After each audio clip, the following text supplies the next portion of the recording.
Hello, it's good to see you. My name is Bren.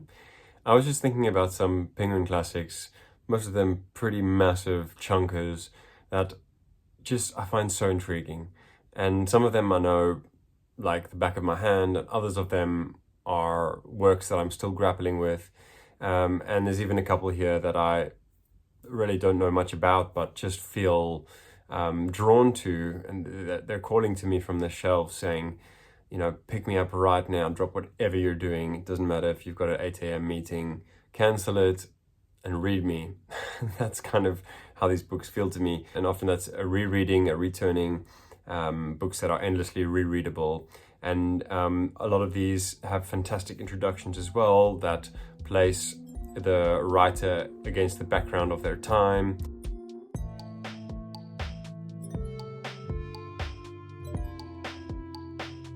Okay, I chose this list of Penguin classics, but ultimately it's about the texts themselves and the titles themselves.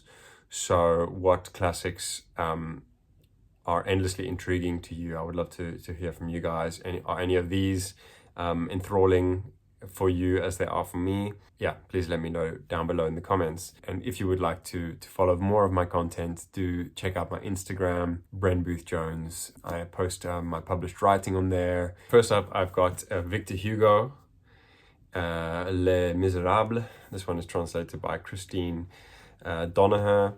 Wow, I mean, this thing is an absolute monster, 1,400 pages.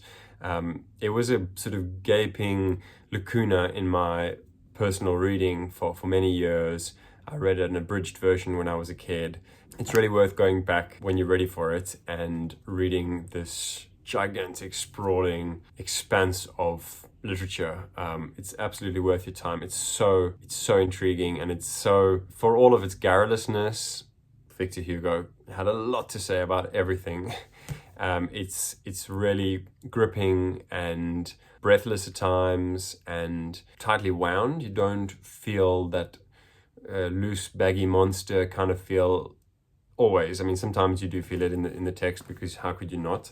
When he goes on massive digressions about the Battle of Waterloo or the Paris sewer system for 50 pages, it is challenging, but that's the big works are immersive, and they confront your sense of ennui, of boredom, of stamina. They really sort of test your mettle, test your limits as a reader. And I think that's quite a healthy thing, because this sort of frictionless world we live in is so accessible and sort of seamless, and that's not always rigorous enough to keep ourselves mentally sharp and attuned to the world and to our own thoughts. Anyway, I am now digressing. Come on back to Les Misérables. This is really a massive novel that Victor Hugo started quite early on in his career and then put aside due to the political unrest in France, and particularly in Paris. And he came back much later on in his life and in his career and finished writing it while he was actually exiled in the Channel Islands. And so much of his heart and soul and his guts and his disdain and his sort of ferocity are poured into the pages of this book. It is the title is Les Misérables. It is about giving a voice and shining a light on some of the most wretched individuals in society, those without shoes on their feet, without enough to eat, the plight of the poor, and especially of children and women, and their sufferings and the injustices that they incur. Everyone should read this book. I think the world would be a better place if everybody read Les Misérables, especially those in the upper echelons of society with health and wealth and, everything at their fingertips. It's too easy to brush aside the misery in the lower rungs of society, and those people are almost always just unlucky. And he goes excruciatingly in minute microscopic detail through the descending sufferings of unlucky individuals losing everything down to their very teeth in order to stay alive and care for their own children. It's very sobering and heart-wrenching. Anyway, there's just a million other things that you can say about it. But unforgettable characters. Jean Valjean is this kind of man of just titanic, boundless strength and energy, which I think reflects on Hugo himself. And there's Enjolras and Thénardier and Javert and Marius, of course, and Cosette and Fantine. Just a host of very indelible, multifaceted and unique characters that really stay a part of you. They remain sort of somehow in your bloodstream, and I think those are the best kind of books. Let's move on. Got a lot of books to get through here. I've got an anthology, this one edited by Robert Chandler. I've got Russian short stories from Pushkin to Buida. Absolutely gorgeous cover, and it's just a really, really wide-ranging collection of the big hitters of Russian literature, from Pushkin, Lermontov, Gogol, Turgenev, Dostoevsky, Tolstoy, Chekhov. Also like stories from writers that are maybe not so renowned in our time in Anglo literature, such as Nikolai Leskov. That name might not ring a bell, but The Steel Flea is a very famous Russian story. Astonishing short fiction in these pages. I highly recommend. Okay, then I've got Jude the Obscure by Thomas Hardy. Quite a few people have talked to me about Hardy in the comments of my videos, and it's just a writer that hasn't really come up. But I do admire Hardy in spite of his pretty dour, sunless disposition and the tone of a lot of his books. I'm just going to talk about Jude the Obscure today. It is a tragedy. It is full of morose, lachrymose, pain and misfortune. But there is also a tinge of humor to it, and it's psychologically very sound and insightful. And Jude is this orphan who is really just a dreamer, a bit of a romantic, a bit of a dreamer who wants to become a scholar in the classics, but he just doesn't have the opportunities in life, and he falls prey to a bad marriage, and it's just one thing after another goes wrong for him. But he's so human, he's so fallible and relatable. We all make choices that we regret, hopefully not often with as devastating consequences as Jude makes, but we all have blind spots. And I think this text has that irony, that gentle irony but devastating irony of seeing the characters' mistakes rolling into view like an iceberg before the Titanic, and you see that this character is just sailing for disaster, but he or she, in this case he doesn't foresee it, and that's you kind of see it coming, but still you can't stop reading, because even though it seems inevitable, you just need to know what's going to happen. It's also got some beautiful descriptions of the English countryside. Jude the Obscure by Thomas Hardy. Sorry, someone said the other day that I should hold the books up for longer, or multiple times, and say the titles. So thank you for that feedback, and I will try to be conscious of that.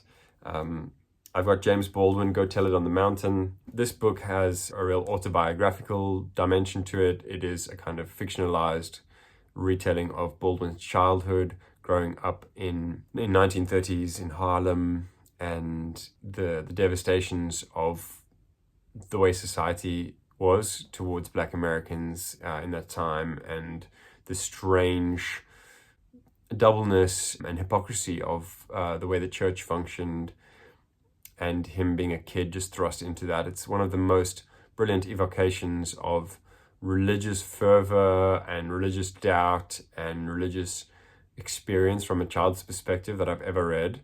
I still think about some of those scenes, especially around his conversion, that are electrifying and terrifying and just exquisitely rendered. So I'm a big fan of Baldwin's work in general, and I just thought I would mention this one. Go Tell It on the Mountain. Okay, next I've got Edith Wharton, 3 novels of New York. This is The House of Mirth, The Custom of the Country, The Age of Innocence, and an interesting, rather riveting introduction by Jonathan Franzen in the Penguin Classics Deluxe Edition. It's a big 3-decker, triple-decker thing. Really amazing stuff. It's so good to have Wharton, you know, three for the price of one, as it were. She's a fantastic writer, just razor sharp insights into psychological drives, human needs, and the sort of deceit of glitzy, glamorous, you know, opulent exteriors, the deceit that they belie, you know, the true, darker, more greedy and inhuman elements of that are the underside of that glitz and luxury. It's so absorbing just reading her, and she really enmeshes you in the storytelling, and the I think interesting characters are one thing, but interesting dynamics between characters is really where timeless writing resides. You know, relationships that are so tumultuous and effervescent and full of unpredictable twists and turns, but also, you know, are also morphing and shifting and changing. They're not static. These are really full characters with complex, incandescent dynamics between them. Then this is one that we have also talked about on the channel before, but it's been quite a while. Karenina. This book intrigues me, and I think about it so often. I definitely want to reread it. This is the Richard Pevier and Larissa Volokonsky translation in the Penguin Classics Deluxe Edition. This is really the height of human expression in literary form. It's so sublime, it's so symphonic and superlative. You just can't really give higher accolades to this text. The characters are so cracklingly alive, and the pain and the vicissitudes and the foibles of, you know, the leading cast, you know, the protagonists, and obviously most especially Anna, are just unforgettable, and really, I think, displace a lot of the superfluity of average fiction. You read this thing and you are chastened in a way. It adds deep contours to your own understanding of human behavior and of tragedy, but also of literary expression in itself. It sets the bar very, very high. Can't recommend this highly enough. And yeah, it's the story of a young woman with a very bright and dazzling personality, similar to some of the heroines of Edith Wharton's fiction. Again, making poor choices, mistakes that tumble forward with a real sense of causality, leading our heroine down darker and deeper regions of her own mind and of her, you know, restrictions on her freedom. And you start to get a glimpse of this looming mountain of grief and privation, but yet you're drawn inexorably forward. It's really quickening and chastening, like I said, and it's irreducible, it's ineluctable. You can't paraphrase it, you can't really give it a synopsis. You've just got to swim into the depths and see where it takes you. So that was Anna Karenina by Leo Tolstoy. As you guys probably know, or if you're new here, I don't talk that much about plot. I sort of riff on the affect of these books. And yeah, you can always look up the plots and the main characters and a synopsis. I feel like it's, for me anyway, not what draws me to booktube videos, and it's certainly not my own disposition. So, but I know some people like to know a bit of an outline and a breakdown, and I'm sorry that I don't always, or very rarely, give that. Okay, we've got 5 left. I'm going to go through these a little quicker. I've got Bleak House by Charles Dickens. Massive beast of a thing as well. 1,000+ pages. This is such an immortalization of London in the 19th century, of the legal system and of the social issues of the time. I mean, I think Hugo and Dickens, while of quite different temperaments, were certainly peers and fellow travelers along that line of social cause and societal issues and the injustices and atrocities, that were dealt out to many, many innocent people in that time. and there's just so much empathy and solicitude for just the unnamed and the downtrodden and the less conspicuous members of society. And I just think that's so, yeah, it's just so necessary and beautiful, and it hurts to read, but you know, these writers have made real differences in the world in terms of policy and you know, education and healthcare. You know, they really made a real impact. So they're kind of heroic figures to me. And Bleak House is the story of an unending legal case, and the individuals that are sort of trapped within the snares of this sort of absurdly, endlessly digressing and seemingly irretrievable legal case. And like I said, also London, the opening of the novel is so classic in its you know, misty, spectral, foggy, winding, breathing monstrosity of London in the 19th century and the slums, Tom All Alones. There's even some great illustrations that sort of, you know, represent that time and place. Jane Austen, Mansfield Park. You know, for those that know my channel, we like Jane Austen. We talk about Jane Austen quite a lot, and I just, you know, this is a book that keeps intriguing me, and it's frustrating at times. Our heroine is not massively audacious or brazen. She's quite quiet and self-effacing, but yet, yeah, there's something courageous about her, and a sort of glowing ember of light in a very cramped and reduced sort of fate that she is given, the hand of cards that she's dealt, and she's at times barely a flicker of light, but she, you know, the winds and storms of misfortune and of history and of social codes just don't wipe her out. She sustains herself and survives, and this is a book with hope in it. This is a book with light. It's not all doom and gloom. It's you know, I really love Pride and Prejudice. I don't have it in the Penguin Classics, but Mansfield Park is a book. It's less fashionable to love this book, but I just really love it. And our heroine, Fanny Price, like I said, at times she's frustratingly passive, but she also has a kind of a wherewithal that I think is at times underappreciated. So that was Mansfield Park by Jane Austen.